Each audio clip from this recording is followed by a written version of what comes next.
अस्सलाम वालेकुम। हाँ जी, क्या हाल चाल है आप सबका? ठीक है। अच्छा जी, हम आज नया टॉपिक स्टार्ट करेंगे, open angle glaucoma. Last time हमने पढ़ा था क्लोज एंगल ग्लूकोमा। ठीक है, ये बेसिकली मैंने आपको बाद में करवाना था कि पहले एक दफ़ा मैं आपको सडन लॉस ऑफ विजन वाले सारे टॉपिक पढ़ा देता।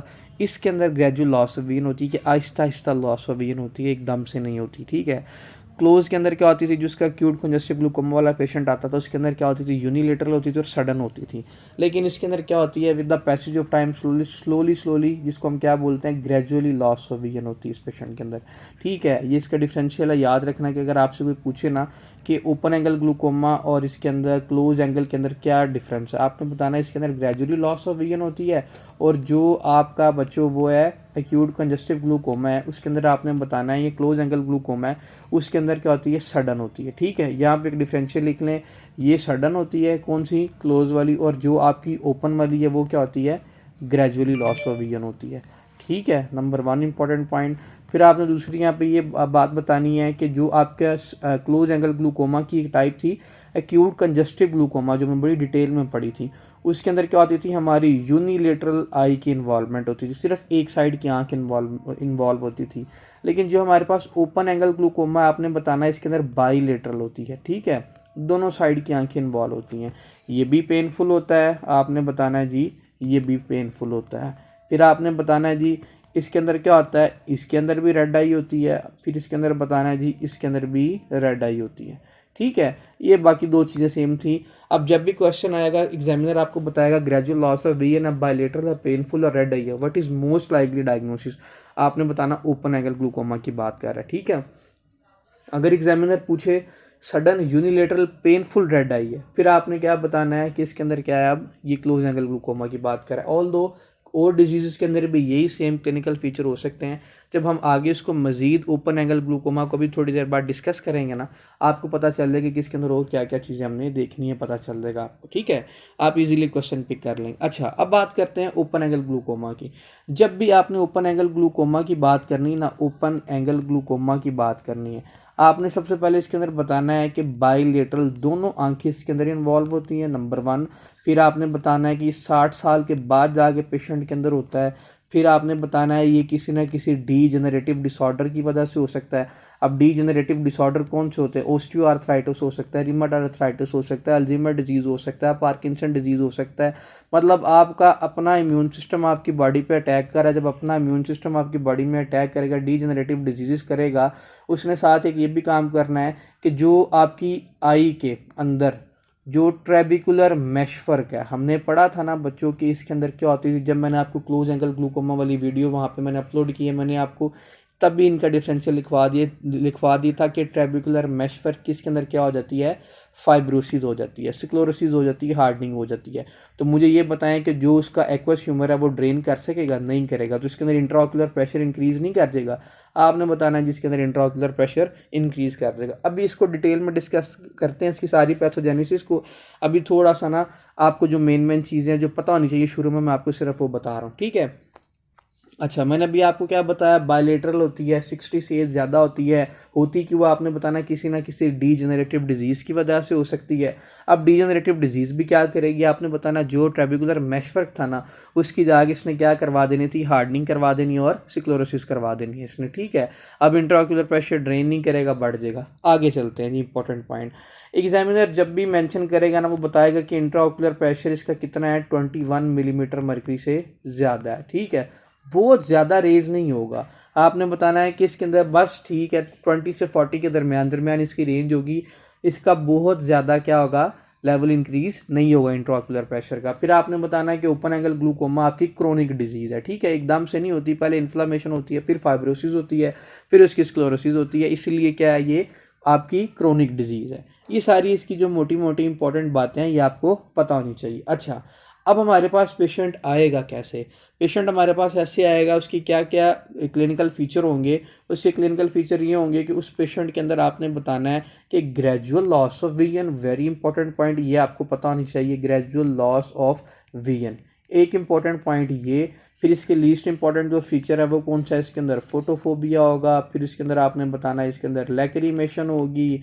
ठीक है, आंखों से पानी आएगा ज़्यादा से ज़्यादा उसके। ठीक है, फिर आपने इसके अंदर बताना, और इसके अंदर क्या होगा, डल पेन होगी, डल है किसके अंदर क्या होगी, पेन होगी, ये इसके अंदर इसका इंपॉर्टेंट फीचर है। अच्छा, अब ना आपने ये बताना है कि जब भी इस जो हमारे पास ये आएगा ना ओपन एंगल ग्लूकोमा का पेशेंट हमारे पास आएगा, इसकी ना देखें, मैं ना अब थोड़ी सी वीएन के ना कुछ ये देखें ऐसे करके बनाता हूँ।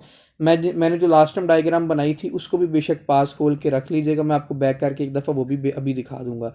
ये हमारा सेंट्रल वीएन है, ये हमारी टेम्पोरल साइड पे हम देखते हैं, ये हमारी सुपीरियर साइड पे हम देखते हैं, ये हमारी नेज़ल साइड है, ठीक है, और ये हमारी क्या है, इन्फीरियर साइड है, ठीक है। ये मैंने इसकी क्या बना दी, चार साइड बना दी, एक सुपीरियर, एक हम ऊपर देखते हैं, नीचे देखते हैं, बाहर देखते हैं और अंदर देखते हैं, ठीक है। अब जब भी क्वेश्चन आएगा 100% अश्योरिटी है मेरी कि जब भी क्वेश्चन आएगा एग्जामिनर बताएगा कि उसके अंदर क्या हो गया, उसकी सुपीरियर वीएन भी ख़राब हो गई है, उसकी नेज़ल वीएन भी ख़राब हो गई है, उसकी इन्फीरियर वीएन भी ख़राब हो गई है।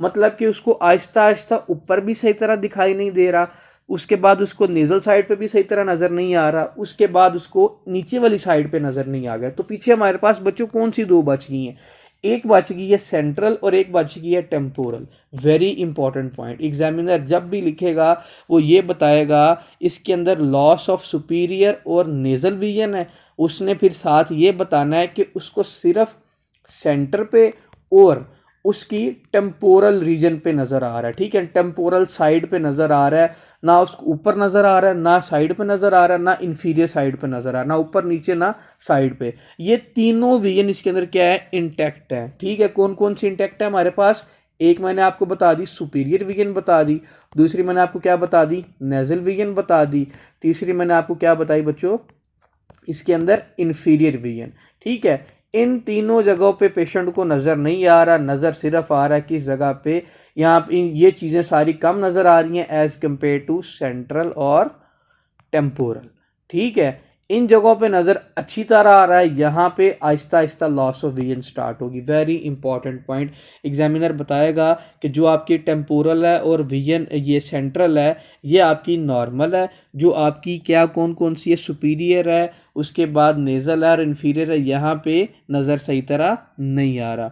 इन शॉर्ट जो पेरिफेरल विजन्स हैं वहाँ पे उसको अच्छे से नज़र नहीं आ रहा, ठीक है। ये सारी बातें एग्जामिनर बताएगा हमें, ये इंपॉर्टेंट है, ये आपने याद रखनी है, ठीक है। अब आगे चलते हैं, अब मेरे पास पेशेंट कैसे आया, अब मैं आपको क्वेश्चन बना के दिखाता हूँ।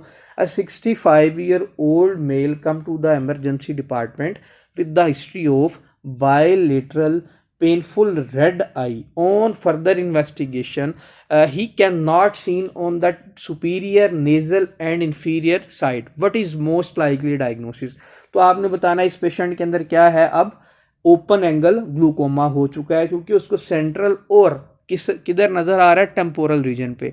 आसान अल्फाज में, आसान भाषा में, अपनी भाषा में समझाऊं कि हमारे पास एक इमरजेंसी में पेशेंट आया, उसको क्या है, उसकी दोनों आंखें लाल है, उसकी आंखों में दर्द है, उसको ना ऊपर नज़र आ रहा है, ना नीचे नज़र आ रहा है, ना साइड पे नज़र आ रहा है, सेंटर पे बिल्कुल ठीक देख सक रहा हो, जो उसकी टेम्पोरल साइड है वहाँ पे भी बिल्कुल ठीक देख सकता है, ठीक है। और उसको काफ़ी अरसे से क्या थी, ऑस्टियोआर्थराइटिस थी। What is most likely diagnosis, तो आपने बताना जी ओपन एंगल ग्लूकोमा, बस इतने पे कहानी ख़त्म होगी, ठीक है। अब आगे चलते हैं, हमने फर्दर भी तो इन्वेस्टिगेट करना है ना, जब हमने इस पेशेंट की एग्जामिनेशन करनी है, मैंने सिर्फ इस चीज़ को देख के नहीं छोड़ देना, मैंने क्या करना, उसकी आई लैशेस देखनी है, वो नॉर्मल है कि नहीं नॉर्मल है, डेफिनेटली वो क्या होंगी इसके अंदर, भाई नॉर्मल होंगी इसके अंदर, ठीक है।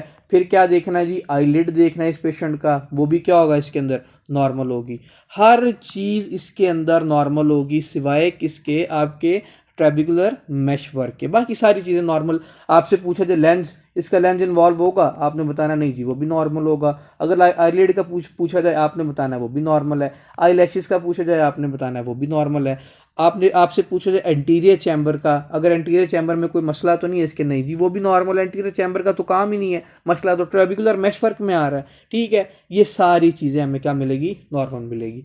अच्छा अब देखें, जब मैंने आपको रेटिनोस्कोपी उस दिन पढ़ाया था, या जिसको आप क्या बोलते हो फंडोस्कोपी भी बोलते होते हो, जब मैंने आपको रेटिना शुरू में पढ़ाया था, याद है आपको? इनर लेयर है, उसके अंदर हम 3C देखते हैं, जिसने मेरा पहला लेक्चर सुना उसको याद है। मैंने आपको बताया इसके अंदर हम कलर देखते हैं, इसके अंदर हम कंटूर देखते हैं, और फिर लास्ट में मैंने क्या बताया था, कपिंग देखते होते हैं। याद है कि नहीं याद? मैंने बताया था कि नॉर्मल कितनी होती है, 1/3 एरिया अगर कप हो तो आपने बताना डिप्रेशन नजर आए इसके अंदर, तो रेटिना की डिप्रेशन नजर आए 1/3 एरिया में, तो आपने बताना है जी ये नॉर्मल है। लेकिन याद रखिएगा, जो हमारे पास ओपन एंगल ग्लूकोमा वाला पेशेंट होता है ना, कौन सा? ओपन एंगल ग्लूकोमा वाला पेशेंट, इसके अंदर क्या होगी, आपकी 1/3 एरिया से ज़्यादा कपिंग होगी, डिप्रेशन ज़्यादा नज़र आएगा हमें।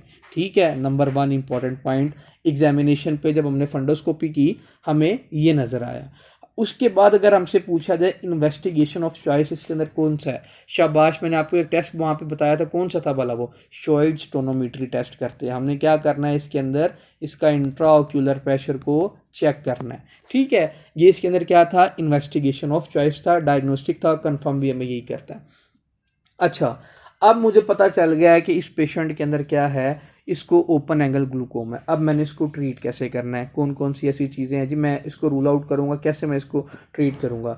आपने बताना है कि इस पेशेंट के अंदर हम 2 तरीके के सेम ट्रीटमेंट, जो ओपन एंगल ग्लूकोमा का क्लोज एंगल का था वही सेम ओपन एंगल का, बस थोड़ा सा सर्जिकली हम उसको चेंज कर देंगे। ठीक है, मेडिकली ट्रीटमेंट हमारा सेम रहेगा। अब मेडिकल ट्रीटमेंट में आपने क्या बताना है, देखें जी, मेडिकल ट्रीटमेंट के अंदर हमने ये बताना है कि इस पेशेंट के अंदर हमने क्या करना है, सबसे पहले इसकी प्रोडक्शन को कम कर देंगे एक्वस ह्यूमर की। अगर हम उसको नहीं सर्जिकली ट्रीट कर रहे तो एक्वस ह्यूमर की प्रोडक्शन को कम कर सकते हैं। अगर इससे भी नहीं फ़र्क पड़ेगा तो हम किधर जाएंगे भाई, उसकी ड्रेनेज ज़्यादा करने की कोशिश करेंगे। ठीक है, अब हम ऐसे कौन कौन से वहाँ पे वो हमने ड्रग्स दी थी, याद है आपको कि नहीं याद? मैंने आपको वहाँ पे बताया था कि हम इस पेशेंट के अंदर क्या देंगे, असीटाजोलामाइड देंगे, जो कार्बोनिक एनहाइड्रेज को इनहिबिट करता है। वो क्या हमारे पास, हमने रिनल फार्माकोलॉजी के अंदर पढ़ा था, ये इंट्राओक्यूलर प्रेशर को भी कम करता है। ठीक है, प्रोडक्शन कम कर देता है।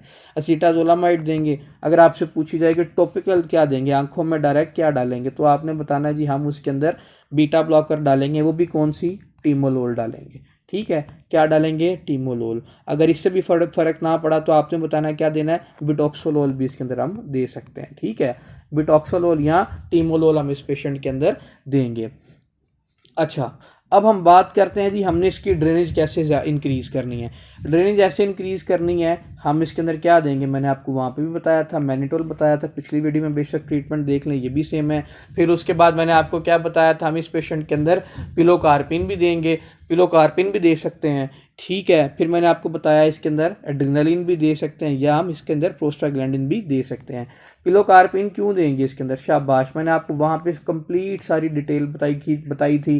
कैट्रोपिन क्यों नहीं देनी, अगर पिलोकार्पिन दे रहे हैं तो पिलोकार्पिन हम क्यों इस पेशेंट के अंदर देंगे। ठीक है, एक दफ़ा रिवाइंड करके देख लीजिएगा, मैं यहाँ पे रिपीट नहीं करूँगा।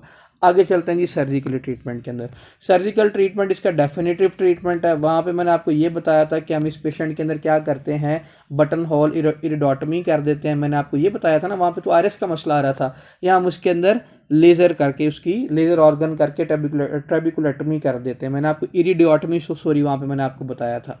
ठीक है, वहाँ पे ट्रीटमेंट ऑफ चॉइस क्या था, इरिडियोटमी हमारे पास था। लेकिन अगर आपसे पूछा जाए कि ओपन एंगल ग्लूकोमा के अंदर क्या करना है, आपने बताना है ट्रेबिकुलेक्टमी कर देंगे इस पेशेंट के अंदर। ठीक है, जो इसका मैश वर्क, जो ट्रेबिकुलर मैश वर्क फाइब्रोस हो गया ना, हम उसको क्या कर देंगे, सेपरेट कर देंगे, ताकि जो बाकी हैं वो तो अपना प्रॉपर काम कर सके ना। ठीक है, इसीलिए हम क्या करेंगे, removal of trabecular meshwork of capillaries जो जो इफेक्टेड है। ठीक है, हम इसके अंदर ओपन भी कर सकते हैं, अगर इससे भी ना हुआ तो हम जाके ऑर्गन लेज़र से भी ट्रेबिकुलेक्टमी कर सकते हैं। अगर आपसे पूछा जाए ट्रीटमेंट ऑफ चॉइस तो आपने क्या बताना है, ट्रेबिकुलेक्टमी। अगर आपसे पूछा जाए इन्वेस्टिगेशन ऑफ चॉइस तो आपने क्या बताना है, शॉइड्स टोनोमेट्री हम इस पेशेंट के अंदर करते होते हैं। ठीक है, ये सारा आपका ओपन एंगल ग्लूकोमा था, ये मैंने कुछ डिफरेंशियल लिखवा दी, इसके अंदर आप ये भी प्लस ऐड कर लीजिएगा। इसके अंदर जो हमारे पास सेंट्रल और हमारे पास जो कौन सी है, टेम्पोरल उसकी है, साइड की जो वी है ना वो बिल्कुल ठीक रहती है। इन्वॉल्व कौन सी होती है, इफेक्ट कौन सी होती है, आपने बताना है, सुपीरियर होगी, नेजल होगी, और साथ में इन्फीरियर। ठीक है, ये सारी कहानी थी किसकी जी, ओपन एंगल ग्लूकोमा की। ये मैंने आपको तब पढ़ाना था जब मैंने आपको ग्रेजुअल लॉस ऑफ विजन पढ़ाने थे। अभी तो हम जो स्टार्ट किया था वो कौन सा था, सडन लॉस ऑफ विजन था ना। अभी एक मैंने आपको ओपन एंगल ग्लूकोमा इसलिए पढ़ाया ताकि अभी आपको फ़ौरन से ज़रा जल्दी इसका कॉन्सेप्ट बन जाएगा, जल्दी कवर हो जाएगा, इसलिए ये वाला टॉपिक पढ़ा है। ये लास्ट टाइम हमने एक्यूट कंजेस्टिव ग्लूकोमा पढ़ा था, यहाँ पे मैंने आपको कंप्लीट समझाया था। ट्रीटमेंट इसका भी सेम है, ट्रीटमेंट उसका भी सेम है। अच्छा, अब इस डायग्राम की तरफ आ जाएं। किसी अगर बच्चे को भी नहीं समझ आई ना कि सर ये ट्रेबिकुलर मेशफर की क्या बात कर रहे हैं या कैनाल ऑफ श्लेम क्या होता है, ये मैं आपको यहाँ पे बता देता हूँ। ये मैंने आपको लास्ट टाइम भी कराई थी। ये मेरे पास लेंस पड़ा है, ये मेरे पास क्या पड़ी है, यहाँ पे सिदरी बॉडीज़ पड़ी हैं, ये इसके साथ आयरस लगा हुआ है, और ये मेरे पास क्या है, लिगामेंट ऑफ ज़न्यूल है। ये मैंने आपको वहाँ पे बता दिया है। ये आयरस लगा, ये प्यूपल, इसके साथ आयरस के साथ क्या अटैच है, प्यूपल अटैच है। सिदरी बॉडी से हाइड्रोस्टैटिक प्रेशर इंक्रीज़ किया, एक्वस ह्यूमर यहाँ से निकला, किधर आ गया है, एंटीरियर चैम्बर में आ गया। एंटीरियर चैम्बर से वो किधर जाएगा, आपने बताना, इधर से जाता जाता ये ऊपर भी हमारे पास ट्रेबिकुलर मेशवर्क है, नीचे भी। इसमें यहाँ पे ट्रेबिकुलर मेशवर्क क्या होता है, कैनाल ऑफ श्लेम एक कैपिलरीज का गुच्छा होता है। यहाँ पे हमारा एक्वस ह्यूमर जाएगा, एक्वस ह्यूमर ने आगे किधर जाना था, मैंने आपको बताया था आगे इसकी ड्रेनेज कहाँ पे है, इसने एट द एंड किधर जाना है, एपिस्क्लेरल वेन के अंदर जाना है, एक्वस वेन से होके फिर एपिस्क्लेरल वेन के अंदर जाना है। अब क्या होगा, देखो बच्चों, यहाँ पे फाइब्रोसिस होगी, ऐसे करके फाइब्रोसिस होगी। तो मुझे ये बताएं, कंप्लीट जो जितना पहले इंट्रा वो जा रहा था, एक्वस ह्यूमर ड्रेन हो रहा था, क्या उतना ड्रेन हो सकता है? और भाई नहीं होगा, तो इंट्राऑक्यूलर प्रेशर इंक्रीज नहीं कर देगा, तो इसका इंट्राऑक्यूलर प्रेशर इंक्रीज कर देगा। ये सारी कहानी जो मैंने आपको डायग्राम से भी बता दी, लास्ट टाइम भी बताई थी, एक दफ़ा फिर यहाँ पे दिखा दी कि बस यहाँ पे फाइब्रोसिस करवा दो। कॉज पूछी तो डिजेनरेटिव डिजीज, अगर इससे आपके क्लिनिकल एग्जामिनेशन पूछे तो सेंट्रल और टेम्पोरल साइड पे बस नजर आएगा। This is it. किसी का कोई बात ना समझ में आई तो बेशक कमेंट सेक्शन में पूछ सकता है।